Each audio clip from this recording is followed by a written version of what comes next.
Hey folks, Gary here with Paramount. So we just had the release of the Higgins report, or really the Higgins Addendum to the Higgins report of the investigation into the assassination attempt of President Trump.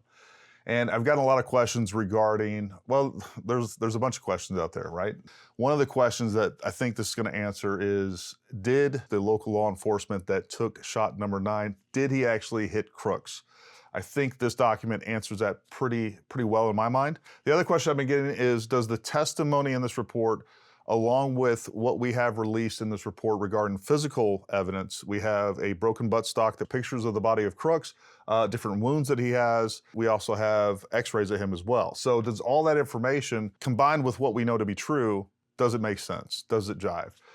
So we're gonna get right into that. And the first question I'd like to have answered on this, or at least to a kind of a confirmation to a reasonable standard, I guess, is whether or not the SWAT operator that took shot number 9, did he actually hit Crooks? I know a lot of people question that to this day, and let's read his testimony real quick and I'll give you kind of what I thought. The SWAT operator testified, when I say he goes down, it wasn't like he was ducking to get out of the way. I mean, like, I know I hit him. Like, there's no doubt about it. He goes down. He kind of jerks to the right, and then he kind of slumps over slowly and then kind of slowly rolls backwards out of my field of view. And I'll tell you right now, when you make a hit on someone at distance, you know it. There is a completely different response of when it's a near miss and how the human being reacts to that. You know, when you make a hit, you know it. And I believe his testimony. I think his testimony is very believable. So the other question that's been lingering out there for a really long time that I think this testimony answers as well is, how did Crook's body get to where it was? We saw him shooting right at the top of that ridge line of the roof. And then when they came upon him, he basically was several feet away from that ridge. And I think this answers this. You know, the SWAT officer says he goes down, he kind of jerks to the right, and then he kind of slumps over slowly, and then kind of slowly rolls backwards out of my field of view. So whether it was intentional or he, you know, Crooks was just dazed, whatever else, you know, we hear from the SWAT operator saying and testifying, hey, I see him basically retreat. He goes back. All right, I won't put words in his mouth or anything like that, but he goes backwards and then goes out of view. And to go out of view, he either has to go down and, you know, the top of that roof cap is not very tall. So to me, I think it's reasonable to assume that he moved backwards. And I think that's how Crooks ended up where he was. I think it's at least a really good and reasonable explanation of what was happening there. Another key piece of information that comes out of this is on page 3. He testified, if I'm Crooks and straight ahead is the candidate, I was kind of off to his 11 o'clock. All right, so it was 11 o'clock. If I'm Crooks, I'm looking this way. This is to the 11 o'clock, slightly left, right? Now, if we go down to the bottom of page 6, this appears to be basically Higgins or Higgins staff's conclusions of what took place on this, and I disagree with that, and I'll talk about that in a second. But the conclusion is the SWAT operator had raised his non-magnified standard issue M4 AR platform SWAT rifle, stabilized his target through the EOTech red dot sight, and fired shot number 9, 5.89 seconds after the first shot, just 0.77 seconds after Crooks had fired his 8th shot.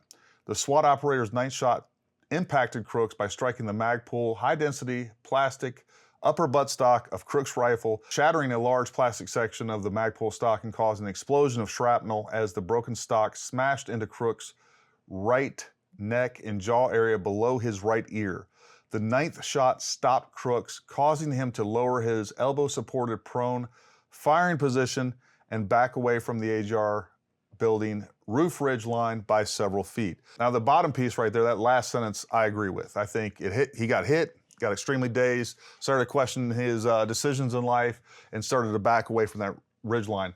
What I don't agree with is the description that we have up here, where it says, operator's 9th shot impacted Crooks by striking the buttstock, shattering a large plastic section of the Magpul stock, causing an explosion of shrapnel as the broken stock smashed into Crooks' right neck and jaw area below his right ear. Now, the way that reads to me, and you guys tell me down in the comments if you disagree, the way that reads to me, it sounds like they're saying that it hit the right side of his buttstock and smashed into his face. I don't believe that's what happened. I don't even think that's possible. The SWAT operator is off to his 11 o'clock. We can't hit the right side. But I think we have good information from this document to show exactly what did take place. And I think it's important to state up front that there's some speculation that's going on here. We don't have all the information. we're making some presumptions. There's no doubt about it. And I even wrote a quick little disclaimer that I think is important to throw in here. It says, trying to determine the source of specific injuries and damage to the weapon is a challenge. We have the exit wound produced by the Secret Service 300 Win Mag, very close to where we believe it is likely the local LEO's bullet struck Crooks. With the current information we have, it requires some speculation and educated guessing to ascribe specific injuries and weapon damage to specific sources. Any minor variance in any of that's taken place in a dynamic situation, by the way, is going to change. It just creates a lot more variables and creates more possible outcomes. And it also gives us, me in this particular case, more room for error, right? All right, so based on the information that we got from that testimony, I tried to recreate as close as I could, using my body and a rifle, the position that Crooks would be in. And right here, this is basically what the SWAT officer, this is the angle that he had to my 11 o'clock. This is what's going on here. And you can see I have my rifle shouldered right here. And that's another thing too. When it comes to shooters, some shooters, shoulder the rifle a little higher, a little lower, a little out toward their shoulder a little bit more, inward more toward their sternum. So even in here, there's lots of room for small variables that would change what would happen if we play the what if scenario all day long, right? But I think this is pretty reasonable. And this is essentially what shot number 9, that bullet itself would have a view of right before it hits Crooks. This is what we're looking at. And if we zoom in, I want us to look at a couple things. We can zoom in right here.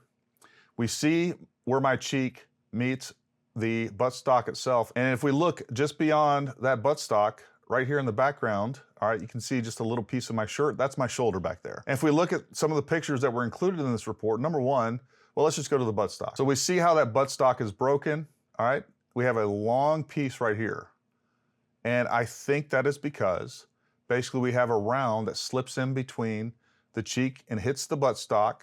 It is gonna be longer, the broken piece, as it travels through the angle there.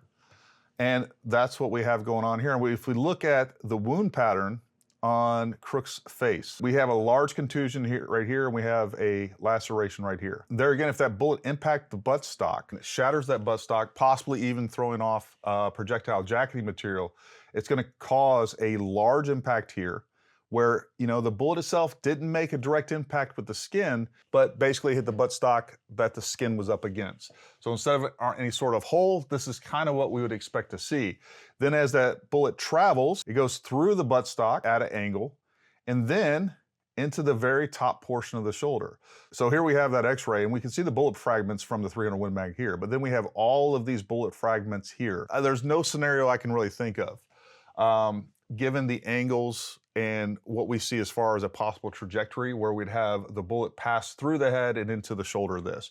I think what we're seeing on these wound patterns right here, we see the bullet make impact with a stock that is up against the skin right there, throws off a bunch of material, cuts him right there, goes through the buttstock and then into the shoulder.